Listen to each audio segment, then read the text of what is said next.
بسم اللہ الرحمن الرحیم۔ السلام علیکم۔ پروگرام اختلاف رائے کے ساتھ میں ہوں افتخار کا آدمی۔ پچھلے 24 گھنٹوں میں بہت بڑی ڈیولپمنٹ ہو گئی ہیں، بہت سارا سینیریو چینج ہو گیا ہے، ہوا کا رخ بدل گیا ہے، سیاست کا انداز بدل گیا ہے، اور کئی چیزیں نئی سامنے آ رہی ہے۔ عدلیہ کے اختیارات کے حوالے سے بہت سی چیزیں سامنے آئی ہیں، پارلیمنٹ طاقتور ہو گئی ہے، اور نواز شریف کے حوالے سے کچھ اہم چیزیں سامنے آئی۔ ان کی بے گناہی کے 3 اور ثبوت آ گئے ہیں۔ جنرل باجوہ کے اعترافات پر مشتمل ایک تیسرا کالم بھی سامنے آ گیا ہے، جس میں نواز شریف کی بے گناہی کے 3 ثبوت دیے گئے۔ کل پارلیمنٹ نے قانون سازی کر دیا کہ نواز شریف جو ہے وہ سو موٹو جو معاملات تھے ان کے خلاف وہ اپیل دائر کر سکیں گے، فیصلہ سپریم کورٹ نہیں کرنا ہے۔ کہنے والے کہتے ہیں کہ جو حالات ہیں وہ اب پلٹا کھا رہے ہیں۔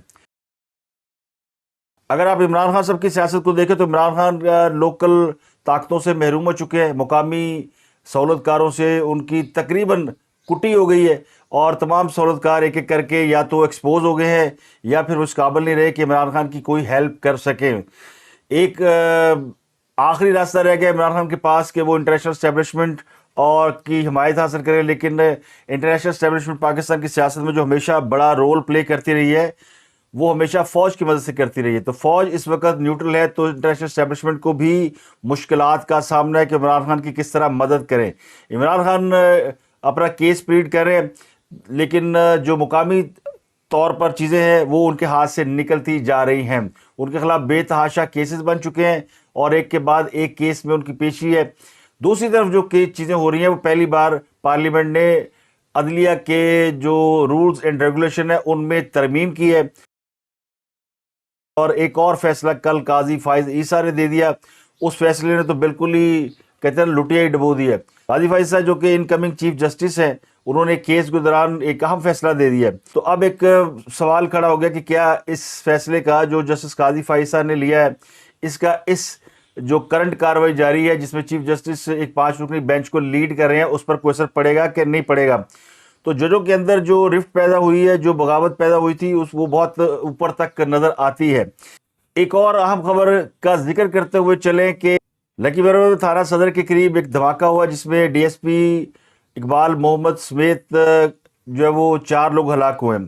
تو یہ جو واردات ہے نا، اس کی پلاننگ اگر آپ دیکھیں کہ لکی مروت میں تحریک انصاف کا جنرل سیکرٹری پکڑا جاتا ہے، اس کے چند ہی گھنٹوں بعد لکی مروت میں پولیس پر باقاعدہ منصوبہ بندی کے تحت حملہ ہوتا ہے اور ڈی ایس پی مار دیا جاتا ہے۔ تو تانے بانے تو سیدھے سیدھے ملتے ہیں۔ اگر کوئی اس کو سمجھے کہ یہ معاملات کیا ہے، کیا تحریک انصاف کے اندر دہشت گرد ایلیمنٹ موجود ہے یا دہشت گردوں نے تحریک انصاف کا لبادہ اوڑھ رکھا ہے، تو اس واقعے کو اس تناظر میں بھی دیکھنا چاہیے کہ خان صاحب نے جن لوگوں کو افغانستان سے لا کر ان علاقوں میں آباد کیا وہ تحریک انصاف کے اندر اہم عہدوں پر فائز ہو چکے ہیں، اور جب ان پر کوئی ہاتھ ڈالا جاتا ہے تو اسی قسم کا کوئی ریئیکشن آتا ہے۔ میں یہ نہیں کہتا کہ میرے پاس کوئی اس کا ایویڈنس ہے، لیکن حالات و واقعات اس بات کی طرف نشاندہی کرتے ہیں کہ ایک بڑی گرفتاری ہوتی ہے اور اس کے بعد پولیس کے اوپر اٹیک ہوتا ہے، ورنہ اتنے دنوں میں لکی مروت میں کوئی اس طرح کا ہم نے معاملہ نہیں دیکھا۔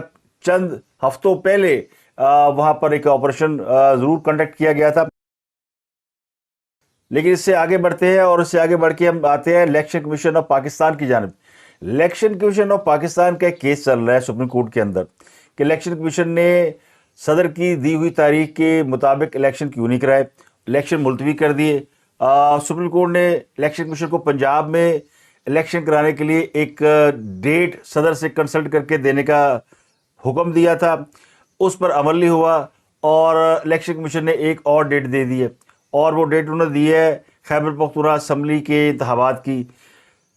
نوٹیفیکیشن جاری کیا گیا الیکشن کمیشن کی جانب سے کہ خیبر پختونخوا اسمبلی کے انتخابات 8 اکتوبر کو ہوں گے، کیونکہ گورنر خیبر پختونخوا حاجی غلام علی نے کے پی کے میں الیکشن کے لیے جو ڈیٹ تجویز کی ہے وہ 8 اکتوبر ہے۔ تو الیکشن کمیشن نے پنجاب اسمبلی کی ڈیٹ جو 30 اپریل تھی اس کو ملتوی کر کے 8 اکتوبر کیا تھا، جس کے خلاف تحریک انصاف سپریم کورٹ گئی ہوئی ہے، اور جسٹس عمر عطا بندیال کی سربراہی میں ایک بینچ اس کی باقاعدہ سربراہی کر رہا ہے، لیکن اس کا الیکشن کمیشن پہ کوئی اثر نہیں ہوا۔ تو الیکشن کمیشن نے اپنی جو ہے نا یعنی اپنی پوزیشن وہ بتا دی ہے کہ ہماری پوزیشن کیا ہے۔ تو یہ معاملہ بھی سپریم کورٹ میں اب سامنے آئے گا۔ کے علاوہ سپریم کورٹ نے رولز بنائے جانے تک آرٹیکل 184 سب کلاس 3 یعنی آج کو نوٹس جس کے تحت لیا جاتا ہے اس کے تمام کیسز ملتوی کرنے کا حکم دیا ہے۔ یہ ایک کیس تھا جس میں جسٹس قاضی فائز صاحب جج تھے، ان کے ساتھ 3 رکنی بینچ تھا جس میں جسٹس امین الدین شامل ہیں۔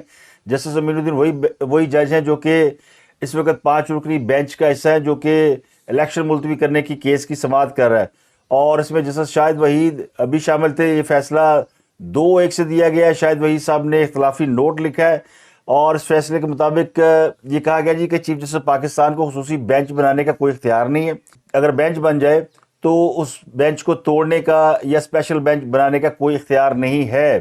تو یہ جو فیصلہ دیا ہے جس قاضی فائز صاحب نے، اس کے مطابق یہ کہا گیا ہے کہ پاکستان کے عوام اراکین پارلیمنٹ کے انتخابات کے وقت ان کا احتساب کرتے ہیں۔ جو پارلیمنٹرین ہیں وہ عوام کو جواب دہ ہوتے ہیں، وہ بھی الیکشن میں۔ قوانین کے تحت بیوروکریسی حکومت کو جواب دہ ہوتی ہے، لیکن عدلیہ کسی کو بھی جواب دہ نہیں ہے۔ فیصلے میں قرار دیا گیا کہ چیف جسٹس کے پاس اختیار نہیں کہ بینچ کی تشکیل کے بعد کسی جج کو بینچ سے علیحدہ کرے۔ ایک جج سپریم جوڈیشل کونسل کو جواب دہ ہو سکتا ہے لیکن جوڈیشری نہیں۔ تو چیف جسٹس کی جو دانش ہے اس کو آئین کی حکمت کی جگہ نہیں دے سکتے۔ آئین نے چیف جسٹس کو یک طرفہ اور مرضی کا اختیار نہیں دیا۔ تمام ججز کو اجتماعی طور پر تعین کا کام چیف جسٹس انجام نہیں دے سکتے۔ تو اس میں جسٹس شاہد وحید نے جو خلافی نوٹ لکھا وہ یہ کہ جی یہ معاملہ ہمارے سامنے نہیں تھا تو اس پر فیصلہ دے دیا گیا۔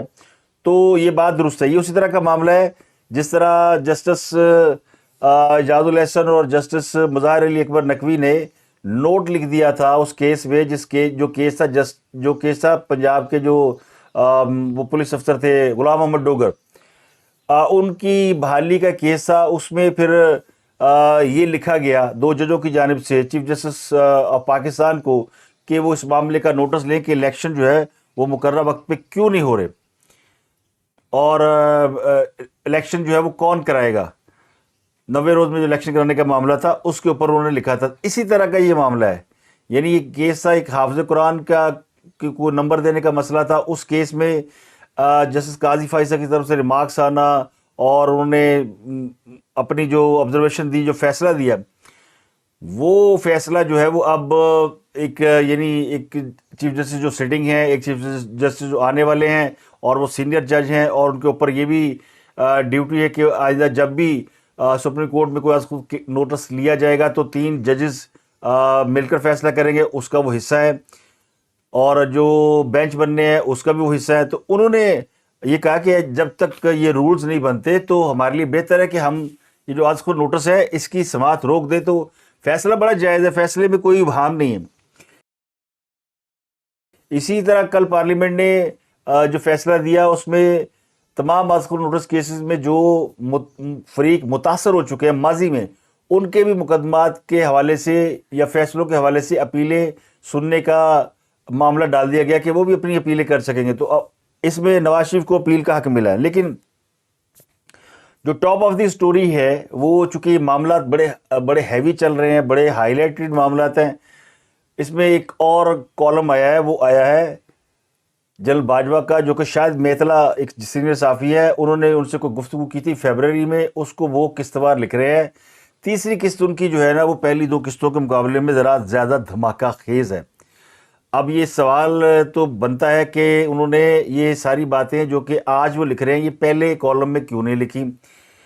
تو کیا کالم اسی ترتیب سے لکھا گیا جس ترتیب سے گفتگو ہوئی، یا وہ اپنی مرضی کے مطابق کچھ پوائنٹس جو ہے وہ ہائی لائٹ کریں؟ اس میں انہوں نے 3 نواز شریف کی بے گناہی کے جو ثبوت ہیں بڑے بڑے وہ دیے۔ میں پورا کالم تو چونکہ اگر پڑھوں گا تو اس میں گھنٹوں لگ جاتے ہیں، گھنٹوں سے مراد یہ کہ وہ اگر پڑھوں گا تو پھر آپ لوگ بور ہو کے بھاگ جائیں گے کہ یہ تو 2 گھنٹے میں کا پروگرام ہے۔ تو وی لاگ جو ہے وہ 15-20 منٹ کا ہوتا ہے۔ میں ذرا تھوڑی سی لبرٹی لیتا ہوں اپنے ویورشپ کو سمجھانے کے لیے، کوئی 4-5 منٹ ایکسٹرا بھی لے لیا کرتا ہوں۔ کمپریہنسو اس میں ڈیٹیل آپ کو بتائی جائے، اگر صرف باتیں کر کے گزر جائیں گے، خبریں آپ کو دیں گے اور اس پہ تبصرہ نہیں کریں گے تو پھر آپ کو بھی وہ جو بیانڈ ہیڈ لائنز ہے، بیانڈ سٹوریز ہے، اس کے حوالے سے پھر ناانصافی ہوگی۔ لیکن جو کالم لکھا ہے شاید میتلا نے، اس میں 3 چیزیں انہوں نے بڑی امپورٹنٹ لکھی ہیں۔ ایک انہوں نے لکھی ہے کہ ڈان لیگ جو ہے وہ کوئی کیس نہیں تھا، انہوں نے ڈان لیگ کے کیس سے پوری ہوا نکال دی ہے۔ بقول جنرل باجوہ کے، یعنی جنرل باجوہ نے اعتراف کیا کہ ڈان لیگ کوئی کیس نہیں تھا، راحیل شریف ایکسٹینشن چاہتے تھے، اس لیے کیس بلڈ کیا گیا۔ دوسرا انہوں نے لکھا کہ جناب جسٹس کھوسا کا نواز شریف سے ذاتی اناج تھا، یعنی یہ پرسنل ایک دشمنی تھی، اور انہوں نے لکھا کہ جسٹس کھوسا کی جو بہن ہے ان کو شہباز شریف نے طلاق دے دی تھی، تو یہ فیملی ڈسپیوٹ تھا، تو جنرل آصف سعید کھوسا جو چیف جسٹس تھے وہ ان سے ناراض تھے، اور چونکہ ججوں نے پھر ڈیوٹی لگا دی، ناراض ججوں نے، کہ جناب فوج کو کہا کہ آپ جائیں اور ثبوت ڈھونڈ کے لائے، تو فوج کو جو ہے ثبوت ڈھونڈنے پڑے۔ اس کے علاوہ انہوں نے اس میں یہ کہا کہ جے آئی ٹی نواز شریف نے خود بنائی، اس لیے بنوائی جے آئی ٹی نواز شریف نے کہ بقول جنرل باجوہ کہ نواز شریف سمجھتے تھے کہ ان کے پاس ڈاکومنٹ پورے ہیں، وہ اپنی ایمانداری پر سپریم کورٹ کی مہر لگوانا چاہتے تھے کہ سپریم کورٹ کہے کہ جی نواز شریف بڑا ایماندار ہے کیونکہ ایک سے سارے ڈاکومنٹ موجود ہیں، اس لیے جے آئی ٹی بنائے یا کچھ بھی بنائے۔ پھر جے آئی ٹی میں جو فوج کے لوگ شامل ہوئے، فوج چاہتی تھی کہ نہ شامل ہو، انہوں نے کہا میں نے اپنے بیٹے سے خط بھی لکھوایا سعد باجوہ سے، ان کی انگریزی بڑی اچھی ہے، لیکن کور کمانڈر کانفرنس سے مخالفت ہو گئی کیونکہ فوج نواز شریف کے خلاف تھی۔ اب یہ بڑا امپورٹنٹ ہے کہ کور کمانڈر کانفرنس جو ہے وہ نواز شریف کو ٹانگنا چاہتی تھی، تو پھر یہ کہنا ہے کہ جی صرف ججوں کا کام تھا یا نواز شریف نے کوئی جرم کیا تھا، وہ بھی وینش ہو جاتا ہے۔ نواز شریف کو ایک پرسنل وینڈیٹا پہ اس کا شکار بنایا گیا، اور پھر انہوں نے کہا کہ اگر نواز شریف کو عدالت میں سزا نہ ہوتی، یعنی وہ نواز شریف کے سارے ثبوت جن کی بنیاد پر وہ سٹینڈ کر رہے تھے، تو ملبہ فوج پہ گر جاتا، یعنی فوج نے اپنی ناک بچانے کے لیے نواز شریف کو سزا دلائی۔ یہاں پہ انہوں نے ایک انکشاف کیا کہ اقامہ جو تھا وہ جنرل عاصم منیر لے کر آئے تھے۔ اب یہ بڑا باریک سا کام ہے، یہ ان کا الزام ہے یا انہوں نے درسہ کو بات کیا، یا چونکہ اس وقت یہ ایم آئی کے ہیڈ تھے جنرل عاصم منیر، یہ گئے تھے یو اے ای، اور یہ گئے نہیں تھے، ان کو بھیجا گیا تھا۔ بے شک جنرل عاصم منیر گئے ہوں گے، وہ لے کے آئے ہوں گے، لیکن انہوں نے ان سے سوال پوچھا گیا کہ کیا یو اے اس وجہ سے ناراض تھا کہ یمن جنگ میں پاکستان نے یو اے کا یا سعودی عرب کا ساتھ نہیں دیا؟ تو انہوں نے کہا نہیں ایسی کوئی بات نہیں تھی، بس اقامہ ہمیں مل گیا تھا۔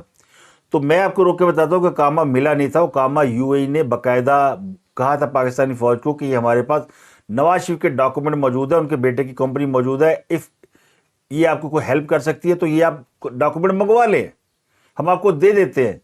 یو اے کی پاکستان سے جو ناراضگی تھی وہ بالکل یمن جنگ نہیں تھی، سعودی عرب کی بھی کوئی ناراضگی یمن جنگ پہ نہیں تھی، ساری لڑائی تھی گوادر کے علاقے کو فری زون بنانے کی، اور گوادر اگر فری زون بن جاتا، فری پورٹ بن جاتا، تو پھر یو اے کا جو ہے نا وہ جو دھندا ہے وہ پورا ٹھپ ہو جاتا ہے۔ یہ بالکل ایسے ہی ہے جیسے کسی عام سی جنرل اسٹور کے سامنے اگر کوئی سپر اسٹور کھل جائے تو پھر جنرل اسٹور کا جو حال ہوتا ہے وہ آپ کو پتہ ہی ہے کہ اس کا چلنا انتہائی مشکل ہو جاتا ہے۔ تو یہ اس وقت کی جو یو اے کی گورنمنٹ تھی وہ اس وجہ سے نواز شریف کو ہٹانا چاہتی تھی کہ نواز شریف چائنا کے ساتھ مل کے گوادر پروجیکٹ پہ کام کر رہا تھا۔ یہ میری اپنی معلومات ہے جو میں آپ کے ساتھ شیئر کر رہا ہوں، باجوہ صاحب نے نہیں بتایا ہوگا، بس کامہ مل گیا سی، یہ بس آ گیا، یہ رستے پہ سی مل گیا سی، اور جا کے عاصم منیر لے آیا۔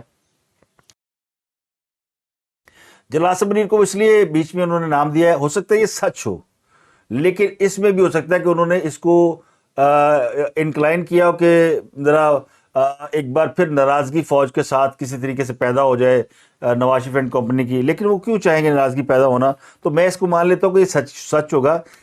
لیکن جو انہوں نے ایک اور تیسرا پوائنٹ دیا، وہ تیسرا پوائنٹ انہوں نے دیا کہ ہم نے جے آئی ٹی سے نکلنے کی کوشش کی، فوج ان کے خلاف نہیں تھی۔ وہ کہتے ہیں جب میں RMG بنا تھا ڈان لیگ پہلے سے چل رہی تھی، یہ درست ہے، تو لوگ سوال پوچھ رہے تھے ڈان لیگ کا کیا ہوا، ڈان لیگ کا کیا ہوا، اور پھر اس کے اوپر ARY نے خبر چلا دی کہ ڈان لیگ کا جو نوٹیفیکیشن کیا گیا ہے اس میں کچھ ذمہ داران کے نام ڈالے نہیں گئے۔ تو پھر میں نے بڑی سخت الفاظ میں ڈانٹا جنرل آصف غفور کو، تو انہوں نے پھر فوراً لکھ دیا ریجیکٹڈ۔ بعد میں انہوں نے کہا کہ معاملات جو ہے وہ پھر صحیح ہوئے تو میں نے واپس لے لیے، کیونکہ نواز شریف نے مجھ سے اتنا ایک جملہ کہا کسی ملاقات میں کہ جنرل صاحب غصے میں فیصلے نہ کیا کریں، تو مجھے تھوڑی سی شرمندگی ہوئی۔ تیسرا انہوں نے کنفیشن جو کیا کہ ہم تمام جنرل جو ہیں وہ عمران خان صاحب کے عشق میں مبتلا تھے، یعنی انہیں عشق کا روگ لگا ہوا تھا، اور یہ ہم تمام انصافین تھے، اور ہم چاہتے تھے کہ عمران خان جو ہے وہ اقتدار میں آئے۔ تو یہ سوال ان سے پوچھے گئے تھے نواز شریف کی نااہلی کے متعلق، استعفے کے متعلق، ڈان لیگ سے متعلق، اور جنرل راحیل کی ایکسٹینشن، یہ 4-5 پوائنٹ کے اوپر شاید میتھلا نے سوال پوچھے تھے۔ تو جو آخری پوائنٹ ہے وہ یہ ہے کہ ان سے پوچھا گیا کہ اس میں جو ہے وہ نواز شریف کو کیا آپ نے نااہل کروایا تھا؟ تو انہوں نے کہا کہ میں نے نہیں کرایا تھا، یہ سپریم کورٹ کے ججوں نے کیا، اور ججوں 5 رکنی جج نے کیا، اور سپریم کورٹ کے جج خود بھی بہت کچھ کر رہے ہوتے ہیں۔ وہ کہتے ہیں میں نے سپریم کورٹ تک رسائی نہیں کی، اگر جنرل فیض نے کچھ کیا ہو تو کیا ہو، میں کچھ کہہ نہیں سکتا۔ تو یہ معاملہ انہوں نے جنرل فیض کے اوپر ڈال دیا۔ سوال پوچھا گیا کہ جنرل فیض کیا خود یہ کام کر سکتے تھے؟ تو انہوں نے کہا کہ جب آپ کسی سے کوئی 8 کام کروا رہے ہوتے ہیں تو وہ 10 کر لے تو آپ اسے پوچھ نہیں سکتے۔ ویسے پوری دنیا میں ہوتا ہے کہ انٹیلیجنس ایجنسیاں بہت سے کام اپنی مرضی سے کر رہی ہوتی ہیں۔ تو یہاں بھی انہوں نے اعتراف کیا کہ پاکستان آرمی کے اندر ایسے افسر موجود ہیں یا موجود تھے جو اپنی مرضی چلاتے تھے، اور یہ پاکستان کی فوج کے لیے بہت بڑا سوالیہ نشان ہے۔ جو ایکس آرمی چیف کہہ رہا ہے کہ پاکستانی فوج کے اندر ایسے لوگ موجود ہیں، اسی وجہ سے جو پھر کہا جاتا ہے یہ روگ آرمی ہے، اور پھر ہم سارے اس کے اوپر اعتراض کرتے ہیں کہ ہمارے اوپر کون سے سوال اٹھا دیے۔ اسی بنیاد پہ ڈاؤن لیگ بھی آ جاتی ہے جب ہم کہتے ہیں اپنا گھر درست کرنا ہوگا، ہمیں اپنا ہاؤس ان آرڈر کرنا ہوگا۔ تو بعد میں جنرل باجوہ اور سارے یہ کہتے رہے کہ اپنا ہاؤس ان آرڈر کرنا ہوگا۔ تو یہ بڑا لمبا چوڑا کالم ہے، اس میں ایک جنرل رضوان اور جنرل عاصم باجوہ کے حوالے سے پوچھا گیا کہ ان کو آپ نے کیسے معاف کیا۔ انہوں نے کہا کہ میں جنرل رضوان کو ISA کی کمان دینا چاہتا تھا، پتہ چلا کہ وہ سیاست میں مسلسل مداخلت کر رہے ہیں، ان کی کرپشن کے معاملات تھے تو میں نے ان کو فارغ کر دیا۔ عاصم باجوہ نے معافی مانگ لی تھی تو میں نے انہیں معاف کر دیا، انہیں صدر کمانڈ دے دی۔ عاصم منیر مجھے اکثر کہتے تھے، جو اب آرمی چیف ہے، کہ آپ لوگوں کو معاف کر دیتے ہیں، میں کسی کو معافی نہ دوں۔ یہ دوسرا انہوں نے پوائنٹ دیا ہے اس کے حوالے سے کہ عاصم منیر صاحب ایک تو کامہ لے کر آئے تھے، دوسرا وہ کسی کو معاف کرنے کے قائل نہیں ہے۔ تو انہوں نے جو موجودہ آرمی چیف ہے ان کے حوالے سے 2 چیزیں پورٹرے کی ہیں جو کہ ان کی شخصیت سے میچ نہیں کرتی، لیکن چونکہ آرمی چیف سابق آرمی چیف کہہ رہے ہیں تو ہو سکتا ہے کہ یہ وہ چیزیں ہوں جو کہ آنے والے وقتوں میں شاید ہمارے سامنے ہیں۔ جنرل باجوہ کہتے ہیں کہ شاہدہ کان عباسی میرے پاس آئے، انہوں نے کہا کہ نواز شریف کی مدد کر دیں پاناما کیس میں، تو میں نے کہا میں ان کی مدد نہیں کر سکتا، انہوں نے بڑی غلطیاں کی ہیں، انہیں صرف یہ کہنا چاہیے تھا کہ فلیٹ میرے والد نے خریدے، بچوں کو دے دیے تو ان پر ثبوتوں کا بوجھ نہیں آتا، قطری خط بھی نہ لانا پڑتا۔ باجوہ کہتے ہیں مجھے کسی دوست نے بتایا کہ میاں شریف نے ڈائیو سے $5 ملین رشوت لی تھی، $3 ملین کے فلیٹ خریدے، اور $2 ملین جہاد کے لیے یا کسی فلائٹ ٹرسٹ کو دیے تھے۔ میں نے اس شخص کو کہا تھا کہ اچھا میاں شریف نیکی کا کام بھی کرتے تھے؟ جنرل باجوہ نے ہنستے ہوئے کہا۔ یہ انہوں نے جو بات کی ہے نا، اس میں پہلی بات تو یہ کہ جنرل باجوہ کو میاں شریف کے بارے میں شاید زیادہ علم نہیں تھا۔ میاں شریف ایک شریف آدمی تھے، اور اس میں کوئی شک نہیں ہے، اور نیک آدمی تھے، بڑے فلاحی کام بھی کرتے تھے۔ $5 ملین کی رشوت کا تعلق جہاں تک ہے، یہ سنی سنائی بات ہے، یہ اسی طرح کی سنی سنائی بات ہے جس طرح جنرل باجوہ دوسرے لوگوں کو کہانیاں سناتے تھے نواز شریف کی کرپشن کی، اور اس طرح کی وہ جو ہمارے کچھ اینکر حضرات آج بھی شکوہ کرتے ہیں، عمران ریاض وغیرہ، کہ آپ نے ہمیں سب کچھ بتایا کہ جناب یہ کرپٹ ہیں، یہ چور ہیں، فلانے ہیں، اور پھر خود پیچھے ہٹ گئے اور انہیں کو آپ حکومت میں لے آئے۔ تو ان کا یہ شکوہ تو جائز ہے، ان کا شکوہ جائز ہے کہ آپ ساری چیزیں ہمیں ہمارے سامنے رکھیں۔ اسی طرح یہ جو ساری چیزیں ان لوگوں کے سامنے رکھیں، یہ بھی ثبوتوں کی بنیاد پہ نہیں تھیں، یہ بھی عشق عمران میں مبتلا ہو کر ثبوت، شواہد، یا جو بھی کہانیاں، پروپوگنڈا، سنی سنائی باتیں۔ تو نواز شریف کے خلاف اگر آپ دیکھیں گے تو ساری سنی سنائی باتیں ہیں۔ نواز شریف کی فیکٹری میں بھارتی ایجنٹ کام کرتے ہیں، سنی سنائی باتیں۔ نواز شریف کے سرحد پار تعلقات ہیں، وہاں کی کوئی فیکٹری ہے، وہاں انہوں نے اتنے ارب کا کاروبار کیا ہوا ہے، سب سنی سنائی باتیں، ایک ایویڈنس نہیں ملا۔ یہ لندن گئے، یہ UAE گئے، یہ سعودی عرب گئے، انہوں نے انڈیا کو تلاشا، انہوں نے تمام پاناما کی جو کمپنیاں تھیں، آف شور کمپنیاں، سب کے پاس گئے، تو کوئی ایک ایسا ثبوت نہیں مل سکا سوائے اس کے کہ یہ جو لندن کے فلیٹ ہیں یہ کس کی ملکیت ہے۔ اب لندن فلیٹ کی جو مالیت ہے اس سے کئی گنا زیادہ مالیت کے اثاثے پاکستان میں میاں شریف کے تھے، جو کہ بھٹو صاحب نے جب انڈسٹریز کو نیشنلائز کیا تھا 22 بڑے خاندانوں کی، ان میں سے ان کی بھی ملیں نیشنلائز کی گئی تھیں۔